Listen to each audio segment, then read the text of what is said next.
اگر آپ چینل پر نئے ہیں تو چینل کو سبسکرائب کیجئے، ویڈیو پسند آنے کی صورت میں اپنے دوستوں کے ساتھ شیئر کیجئے۔ بسم اللہ الرحمن الرحیم۔ غزوہ حمراء الاسد۔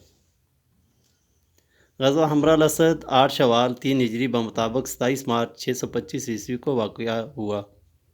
ابو سفیان نے 3 ہجری کو کفار مکہ کو حمراء الاسد میں اکٹھا کیا تھا۔ حضرت عبداللہ بن عمر رضی اللہ تعالیٰ عنہ نے حضرت صلی اللہ علیہ وآلہ وسلم کو حمراء الاسد میں دشمنوں کی موجودگی سے آگاہ کیا تھا۔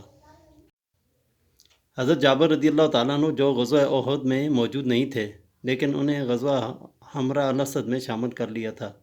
اس غزوہ میں سالار لشکر حضور صلی اللہ علیہ وآلہ وسلم خود تھے۔ اس غزوہ میں اسلامی علم حضرت علی رضی اللہ تعالیٰ عنہ کے پاس تھا۔ رسول اللہ صلی اللہ علیہ وآلہ وسلم نے مدینہ میں حضرت عبداللہ بن ام مکتوم رضی اللہ تعالیٰ عنہ کو اپنا قائم مقام بنایا تھا۔ حضور صلی اللہ علیہ وآلہ وسلم غزوہ احد کے اگلے دن غزوہ حمراء الاسد میں چلے گئے تھے۔ حمراء الاسد مدینہ سے 8 میل کے فاصلے پر واقع ہے۔ مسلمانوں نے رات کو 500 شمعیں روشن کی تھیں۔